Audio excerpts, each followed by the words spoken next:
G'day legends, welcome back to the Rugby League Guru podcast. Today's Ned's episode for this week. We've got Magic Round coming next week, so we'll have a bit of magic theme to that one, a bit of Harry Potter maybe. Kat said she might wear a wand and a cape or something like that, so I look forward to seeing that next week. I don't remember saying any of that. She definitely said it, just take my word for it. But this week, sort of in a bit of a twilight zone here between we had Smokies last week, Magic Round. So I thought I would just go through, and I thought it would be really good to do this as the season goes forward. We've had 9 weeks done. It's a 27-week competition. 9 times 3 for those playing at home equals 27.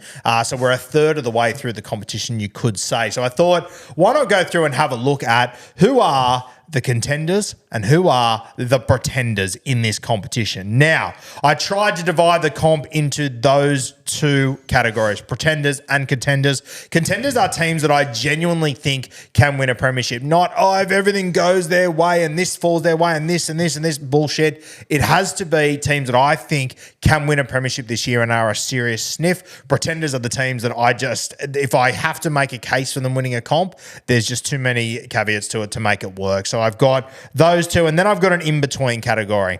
And the in-between category, I've got 4 teams in there, which I'm going to touch on. And I'll be honest with you, one of them, I actually don't think they deserve to be an in-between team, but it is an interesting conversation. So I'm going to start with the pretenders, first of all. My pretenders in 2024, as it stands at the end of round 9, the South Sydney Rabbitohs, they are a mile off the boil where they need to be. I just can't possibly see them recovering this season with interim coaches and the injuries they have.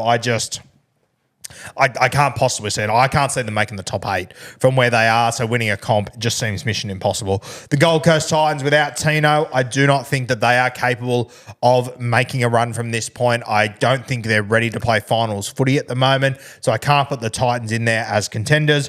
Dragons, they've shown a little bit here and there, but I'm still not sure if they play top 8 footy, and even if they do play top 8 footy, I do not give them a sniff to beat those top sides come the big dance and the bright lights. We saw them take on the Roosters last week. They had 60 points on them, so no thank you. If you're defending badly enough to be conceding 60 points, you ain't winning a comp this year. The West Tigers, still too many things to work out there. I really like the way they're building. I think they'll be a proper side next year, but right now I just can't see it. Take, for example, over the last 3 weeks, they've had 3 different lock forwards. They're still working out a number of things. Aiden Caesar out for a few weeks now. There's just too much going on at the Tigers for me to put them in that category. The Parramatta Eels, I've also got them here. The Moses injury, the Gutho injury, they seem to have lost a little bit of their identity over the last few weeks. I think at the back end of the season when they get everyone back, I think that they could make a little run, but with Moses out for this long, I just can't see them playing finals footy. So I have to put the Eels into the pretenders category. The Newcastle Knights without KP, they are tough, they are resilient. They've shown that over the last 2 weeks. I think they're going to be a real pain in the ass to play over the next few months, but I do not think they can win a competition this year. I think they can make the finals. I think that they can make that work, but I just think without KP for this extended period, I just don't think they're able to get it done. They came into the finals last year, a 10-game winning streak. They were absolutely high-flying, and in finals really weren't able to fire a shot against those top sides. So I have to put the Knights in there.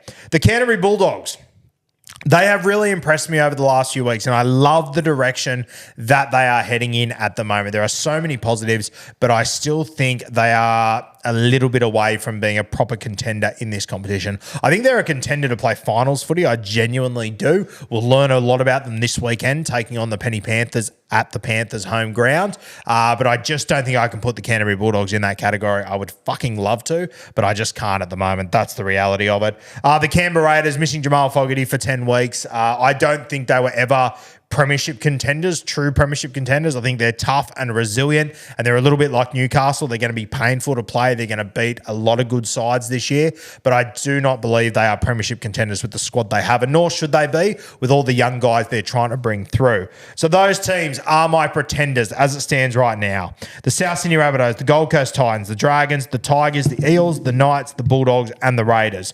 Now, I've got 4 teams that are in between teams, and it's pretty clear to me the order that they go in. I'm going to start from the bottom. The team that is probably the luckiest to be in my in-between category is the North Queensland Cowboys. Now, in attack, I think they're on their day. I think they are one of the best attacking sides in this competition. I think they can give it a real shake. Defensively, though, they are legitimately one of the absolute worst. Now, we have seen this side 2 years ago, got their defense sorted, was very good, and they were genuine premiership contenders. We're not seeing any signs of that right now, and I'm not sure if you can change that mid-season. Todd Payten's going to have to do something pretty special. The only reason why I've got the Cowboys in my in-between category is that I think that on their day, if they were to play a good month of footy come finals time, being the best attacking side in this competition, I think that they could give it a little bit of a shake, but they are at the absolute very bottom of my in-between category, and they'd be at the top of my pretenders category simply because defensively they are just not up to it. And the more I talk about it, the less I like having them in my in-between category, but they're at the very bottom. The next 3 teams, I think they deserve to be in the in-between category 100%. We just need to see them tick a few more boxes before I'm happy to declare them as premiership contenders. The first one, the New Zealand Warriors. Now, they've lost, I think, 3 or 4 games in a row. They're going pretty poorly at the moment, but I do think, and I said it from the start of the season, I said in the preseason, I think they're pretenders. I don't like it. Then I saw their footy when they came out. They weren't getting them the results, but the brand of footy they were playing was very, very impressive. And I thought, you know what? Maybe this team can give this competition a shake. They convinced me. Since then, they haven't won a game. They have been disappointing. They have been very one-dimensional, but I think they are a well-coached footy side that I think has a lot of upside. I think during the Origin period, they should pick up a lot of wins. Not going to lose anyone. Mitchy Barnett, maybe, but probably unlikely. I think the Warriors are in a good spot over Origin to really launch a very good finals assault here. I just need to see them start to compete and beat some of these absolute top shelf sides. But at the moment, in their form slump, I couldn't put them in the contenders category right now. So they're in the between one. They're definitely not pretenders for me. I think they are in the in-between category. The other team I've got in there is the Manly Seagulls. I personally think this team is the best pretender side in this competition. I do not believe that they can compete with the top 5 sides on the biggest stages when the bright lights are on them come September.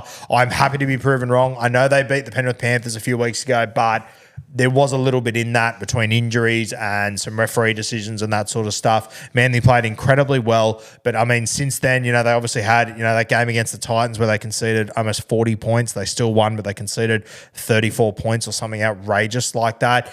They then played the Canberra Raiders on the weekend. They had that game done and dusted. They let the Raiders sneak back into it at home without a halfback.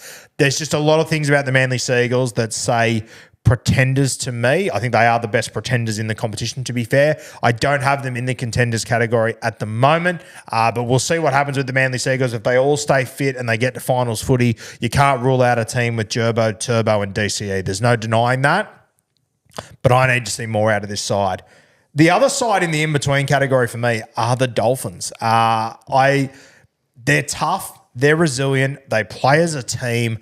They just do what is best for the Dolphins week in, week out. They've had mass injuries. I think Hamiso, Flegler, Herbie are their 3 best players. They've been without them the last 3 or 4 weeks, and they've played incredibly well. They get Hamiso back next week. They get Herbie back this week. Isaiah Katoa is playing lights out footy. Cody Nikorima killing it.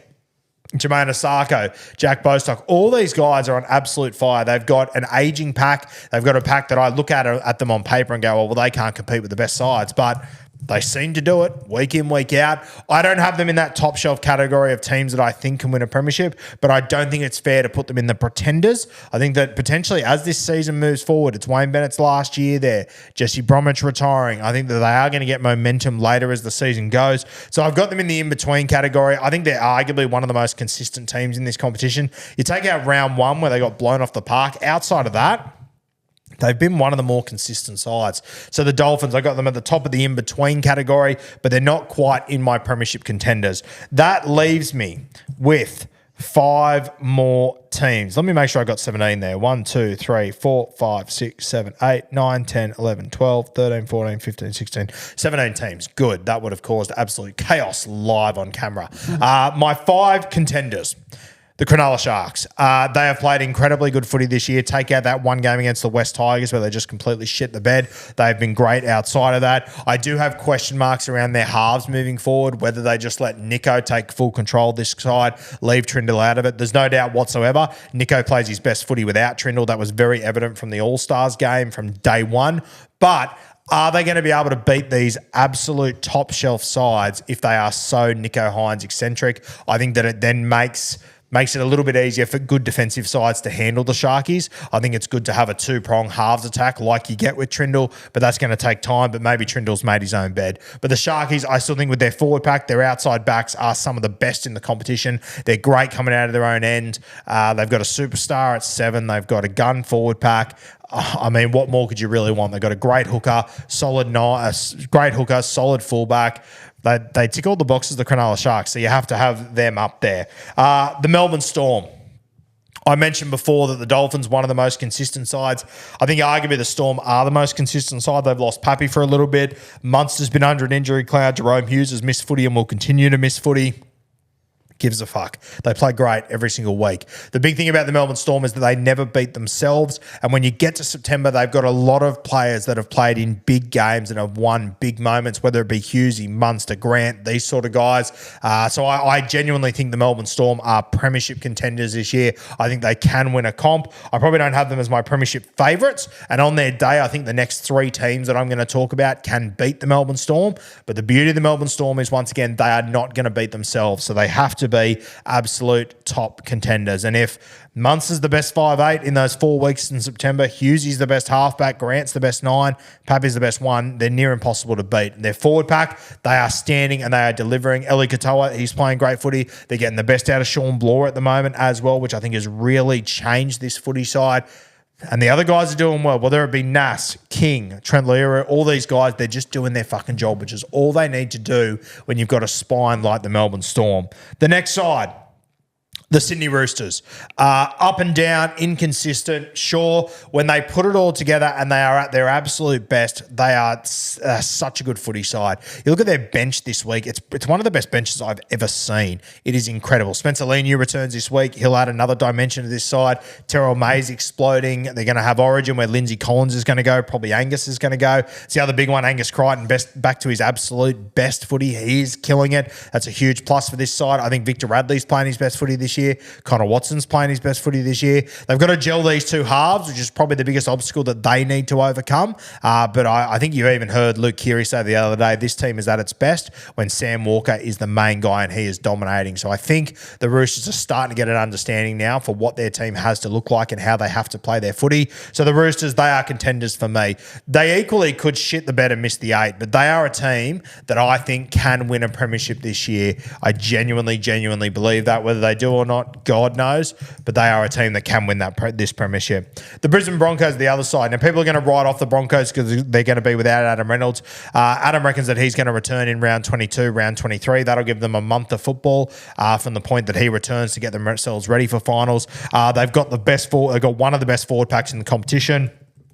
Outside backs are sensational. They've got Reece Walsh at fullback, Paddy Carrigan at lock, Payne Haas in the front row, arguably the 3 best in their positions in the game, and Adam Reynolds, the experienced head there who will just direct traffic, and they'll need him when the big moments come. Went all the way to the grand final last year. They make errors. They concede penalties. They do things that make you want to pull your hair out, but they also have one of the best attacking arsenals in this competition. You cannot rule out the Brisbane Broncos. I think between Josh Rogers and Jock Madden, they can get through the next 3 or 4 months without Adam Reynolds, keep their head above water, and then be ready come September to really launch an assault on this final series. I imagine they'll probably have home games up there in Brisbane as well. Whether they're top 4 or in the bottom 4 of the top 8, I'm not too sure yet, but they will be there. And once they get Adam Reynolds back overnight, they become premiership contenders once again. They've just got to keep their head above water for now, which I believe they will. Brings us to our last side, obviously the Penrith Panthers. I don't care really what happens over the last 9 weeks and in the next 15 weeks. The Penrith Panthers, they will peak when it matters. This is a team coming into finals with arguably more to play for than they ever have before. They are losing Jerome Luai, and now they're losing James Fisher-Harris. Jerome Luai, he has been, a cultural icon there at the Penrith Panthers for the last few years.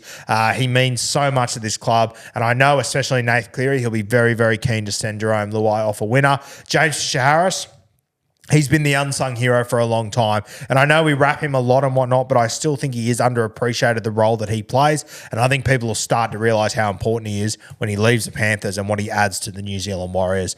Obviously, they're playing for a 4th premiership in a row. That'd, put them on top of the Parramatta Eels from the 1980s for me. That would pretty much cement them as the greatest team in the modern era. If you're a bit iffy about it, it would cement them. I won't hear any arguments about it. And it would put them in as one of the greatest teams of all time.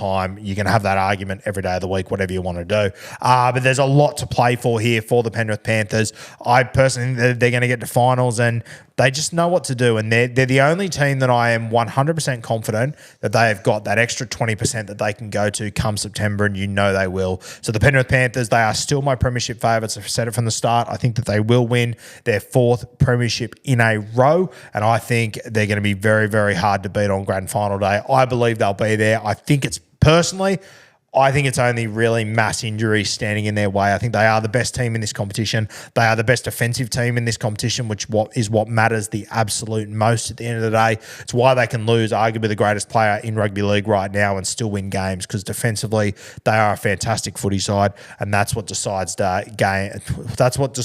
games when it comes to September footy. The Panthers, they are my top contenders right now, along with Brisbane, Roosters, the Melbourne Storm, and the Cronulla Sharks. You win some, you lose more. For free and confidential support, call the number on the screen or visit the website